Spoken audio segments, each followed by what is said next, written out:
This is Gene Monterastelli, and welcome to the Tapping Q&A podcast recorded live to tape from Williamsburg in Brooklyn. This is episode 666, originally aired July 17th, 2025. Hi everyone, I hope this finds you well wherever you are and whatever time of day you're getting a chance to listen to this. Thanks for spending a little time with me today.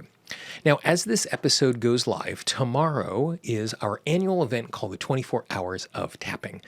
It's a fundraiser that me and my team do every single year for this organization called the Peaceful Heart Network, who has brought tapping to hundreds of thousands of migrants and refugees and prisoners and students and the marginalized all over the world. And so the entire tapping community gathers, and basically what I do for 24 hours is I interview my tappy friends, I have them talk about their expertise, and then between every single interview, I just ask people to support the Peaceful Heart Network. This is our fourth year of doing it. I've been doing podcast recordings for interviews for almost 20 years, so I've done lots and lots of interviews. But I decided in getting prepared for this year, I decided to just do a little research and dive back in and see if there's anything I could do as an interviewer or a conversation partner to make these conversations go easier. So I read a bunch of articles. I re-listened to an amazing podcast called The Runaround, which was done by Jesse Thorne, which interviews people about interviewing. Awesome if you're interested in that sort of stuff. And as I engaged with all of that, I was looking through lists of possible questions and stuff like that. And one of the questions that comes up a lot when you're like interviewing someone to do a deep dive with them is, what is a lesson that you have learned that you wish you knew earlier? Or some version of that. You know, if you could go back to your 15-year-old self and you could give them a piece of advice, what's that piece of advice? And so as I was thinking about that particular question, it's not really pertinent for the work that we're doing in the 24 hours of tapping, but I thought it was an interesting question. And so as I was reflecting on it as a tapper, I realized there was one thing that I wish I knew sooner when I was learning tapping and when I was engaging with this tool set. And the thing that I learned was go slower. And the reason why I think this is such a valuable tool is every single time we sit down to tap or to do any other transformational tool, the thing that we always want is we want total, instantaneous, eternal transformation. And that is a great thing to want. I want everything to be healed. I want it to be healed right now, and I don't want to think about it ever again. And because that is an internal desire, I think we have a tendency, particularly with a tool that is so fast, that sometimes we try and go too quickly. I can remember years and years ago, I was working with someone who was working with me not because she really wanted to work with me. She was working with me because her partner had said, oh, go work with Gene, work with Gene, work with Gene. I think it is possible that she was actually working with me just to shut her partner up, to say, yes, I tried it, we can move on. And so at the beginning, obviously she was skeptical. Obviously she was resisting because she wasn't engaged fully in the process. As we tapped, about 15 minutes in, we did a round of tapping around a childhood thing that was pretty serious. And after that round of tapping, she was really frustrated that that round of tapping hadn't taken care of everything. In 15 minutes, she went from being hesitant and uncertain to being disappointed that it was going too slow. And I think that sense of those one rounds of tapping that are transformational, when we have those experiences, we start to believe or we start to want that to be the standard. I mean, I can remember 10 or 15 years ago, whenever people were talking about tapping and they were sharing it with other people in their lives, they were sharing the 1 session, 1 minute miracles in hopes that if I show you how powerful this is, then you're going to say yes to this and you're going to want to do it more and more and more. But it creates unrealistic expectations. And our own lived experience does the exact same thing. That when we have something that works so powerfully and so quickly, there's a part of us that wants us to always have that power and quickness. And so for me, reminding myself to slow down is really, really valuable. So much so that I have a little pre-flight checklist that I look at that has 4 things on it before every single tapping session that I do with a client. And one of those 4 things is ask one more question. And that's because as a practitioner, I want to be helpful. That's because my mind moves very quickly because of my experience. And a client says something and I'm like, oh, I know exactly what we need to be doing here. Except I don't. I'm making assumptions from my skill and my expertise, which are useful, but they're not always right. And if I ask one more question, I'm less likely for us to spend 5 or 10 minutes pursuing something that really isn't as fruitful as possible. And so over time, those one more questions added up, even though each one takes a little time, has saved me time and has made the work that we do more powerful. So what I want to share with you today is I want to share with you 4 simple ways that you can slow down, that I wish the younger tapping version of me knew what to do, which will make it easier for you to engage in all of this. So, number 1, start tapping wordlessly. The fancy word for it is content-free intervention, which basically means we're not saying words, we're not coming up with a story, we're not doing anything beyond that. And the reason is that simply stimulating the tapping points downregulates the emotion that is going on in our system, and we feel better. And so when I am sitting down to tap on something, I am charged. I'm experiencing an emotion. I'm experiencing frustration because I'm not acting in a certain way. I'm sad, I'm angry, I'm overwhelmed, I'm whatever it is. And so almost always, unless I'm doing tapping at a particular time, like I do for my to-do list to start my day, I am in a circumstance where I am bringing emotion to what is there. And so one of the things I think is really, really useful if I'm going to sit down and do anything, if I'm going to tap with a client, if I'm going to do work on my own, the more I can be present in my body to start that process, the better I am. This is the reason why on the Wednesday with Gene broadcast that we do live on YouTube every Wednesday, after I introduce the topic, I always do 90 seconds of wordless tapping. Because I know when people come to a live stream, they have all this busyness of life. And I'm sharing hopefully something that is useful. And so in the process of doing that, I want to make sure that we are present as we can. So anytime I'm going to tap on something, anytime I'm going to do anything, I will set my timer for 1 minute and I will just do a round of tapping and I'll do a round of tapping and I'll do a round of tapping. And I just tap for 60 seconds. And if my attention wanders, I just bring it back into my body. If my attention wanders, I just bring it back to my breath. And the goal is just to turn down, for lack of a better word, the emotional temperature inside of me. Because the moment it's a little calmer, here in New York right now, it's about 100 degrees every single day with humidity, and my Scandinavian blood is not built for that. And so I go out and I come back hot. What I will do is I will make sure I cool down. I'll sit in front of my air conditioning. I'll drink a cold glass of water before I try and do anything. Because I know that I have been impacted by what's going on outside. So I'm slowing down, I'm putting myself and I'm grounding myself into my body. So number 1, start with wordless tapping before you work on anything else. Number 2, I like to tap on the emotion about the issue before I tap on the issue. And so this is what I mean by that. So let's say I have a action that I'm not taking consistently.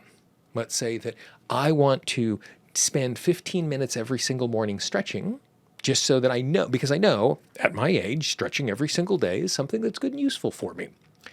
And even though I know it's good and useful for me, I don't necessarily do it every single day. And so I want to tap on the resistance to creating that particular habit. But before I can do that, I'm frustrated and disappointed in myself because I know how to stretch. I know how easy it is. I know how to set an alarm so I remember to do something. I know how valuable it is if I do it every single day. I feel so much better when I am limber, when I am not tight, when I am not achy. So in addition to the why am I not doing it, I have this emotion. I'm frustrated. I'm disappointed. I'm overwhelmed. And for me, the way I like to think about this is the issue is in front of me, and the frustration and the disappointment are panes of stained glass that are making it hard for me to see through, to be able to see the issue. And so if before I tap on the issue, I tap on my frustration about the fact I'm doing this, I'm taking away one of the panes of glass. And if I then tap on my disappointment for not doing it, I take away another pane of glass. And then all of a sudden, when it comes time for me to see the issue, I can see it so much clearer. The other way I like to think about it is like looking out into the backyard on a misty morning. Because of the morning mist, you can't see the tree or the back fence or any of the furniture in the backyard. And as the sun rises, the mist slowly burns off. And then we can see the outline of the shed, and we can see the tree swing. And then as it continues to go off, we can then see the rusty lock on the shed, and we can see the rope on the tree swing, and we can see all of the things in the backyard. And so as we tap on the emotion about the issue, it makes it easier for us to engage with the issue. So it takes more time because I'm not going after the thing, but when I go after whatever the issue is, it's easier, it's smaller, I have more clarity and visibility about it, which makes it easier for me to be successful once I get there. Number 3, don't rush to reframes. So often we're in a circumstance where I have this internal belief that it's dangerous for me to do something, but intellectually I know it's not dangerous to do it. I might be afraid to send an email to invite someone to be a part of my 24 hours of tapping, and I'm afraid they're going to say no to me. And so it would be really easy to go, I'm afraid to do this, but I recognize the fact that they're going to just say yes or no, and it's not going to be the end of the world. That's me reframing. That's me bringing in information in that my conscious mind knows. Like, it's not the end of the world if someone says no to me. It would be great if I had them, but it's not the only opportunity and it's not the only option. But when I do that, I am not engaging with, I am not honoring, I am not being present to the emotion that I'm feeling. I'm going, you're afraid. This is the reason why you don't need to be afraid. It's kind of like no one in the history of the world has ever relaxed when someone next to them went, just relax. Like, that doesn't work. And yes, tapping makes it more easy for us to create some change and hear those things, but just saying it instantaneously is not enough. So for me, I want to spend more time in what I'm experiencing. Right now, I'm afraid if I send this, they're going to say no, and they're going to think I'm foolish, and I'm going to look dumb, and it's going to be a waste of time, and then I'm going to beat myself up because who do I think that I am that they were going to say yes to me? And I go through all of that. And so it makes sense that there is a part of me that is, experiencing all of that stuff. Well, I want to honor that and I want to hear that.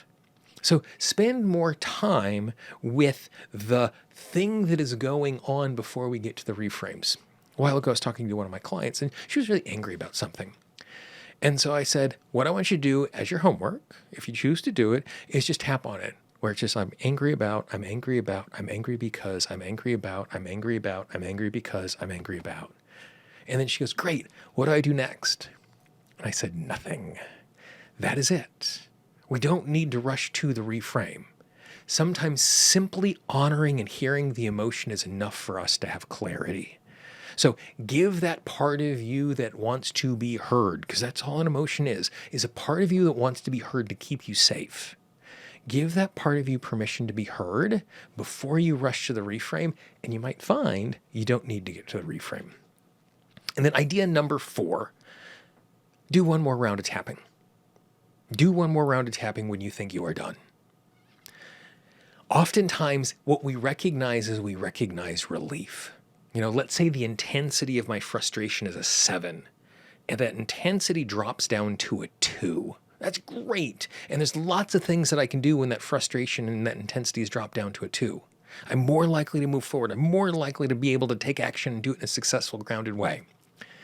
But just because I'm in a position where I can now take action doesn't mean that I'm done. And so for me, the moment I feel like I'm done, what I'm going to do is, again, I'm just going to set my timer for 60 seconds, and I'm just going to tap. And it's almost like I'm recapping what is going on. I just sat here and I tapped on this particular thing, and what I learned about myself was, and what I'm able to do now. And I appreciate my emotions, and I appreciate going through this process, and anything that's still hanging out is allowed to release. Just kind of narrate what is going on. It's almost like I'm writing down client notes at the end of the session for myself, but I'm not writing it down, I'm speaking them out loud. And what this is going to do is any of the little things that are still left are going to get cleaned up. And I'll give you a practical example from your life. This happens to me all the time. I will clean a room. Like I will go into my bedroom and I'll tidy up my bedroom and I'll fold all the clothes and I'll put things in the hamper that need to go in the hamper and I'll make sure the bed is made, all that sort of stuff. And then I'll go and I'll refill my water. I'll get a cup of coffee. I'll go to the bathroom. And when I come back to my bedroom, I don't notice everything that was tidied up. I notice the fact that, oh my gosh, look at all the dirt that has come off the potted plant because it rained hard last night. But before, I noticed that it went from really messy to not messy, and that felt great. And literally stepping out of the room for 30 seconds and stepping back in gave me a new perspective on it. One more round of tapping is just going, oh, it feels like it's done, but I'm just going to really analyze this to see if it's done. The room is cleaned, and I go, is this really cleaned? Okay, I'm going to look at every corner. Oh my gosh, look at all the dust and dirt that's come off of the potted plant. Instead of just looking at the change, I'm giving myself permission to be aware. I'm not hunting. I'm not trying to desperately find something, but I'm just being aware. And so if you walk through the entire session and you just do that out loud, it's going to make it super easy for you. So if I could talk to the younger version of the tapping gene, slow down. Do a round of wordless tapping. Tap on the emotion about the issue. Don't rush to a reframe.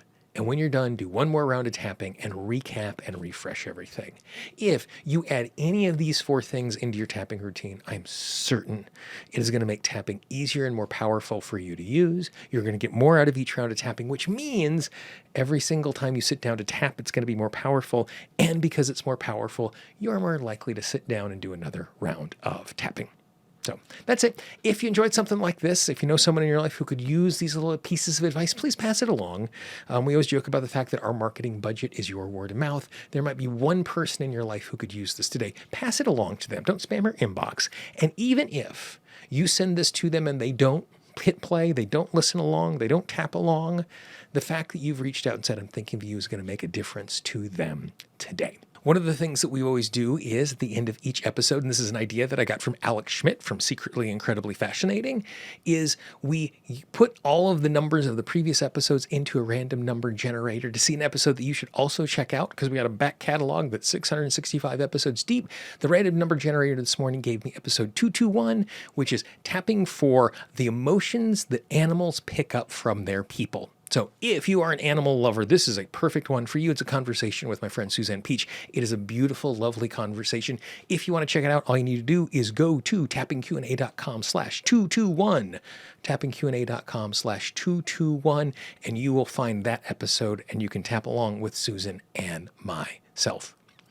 As you look at the screen right now, you can see the entire archive of the Tapping Q&A podcast. Click on that playlist, dive in, and I look forward to talking with you and tapping with you again real soon. Bye-bye.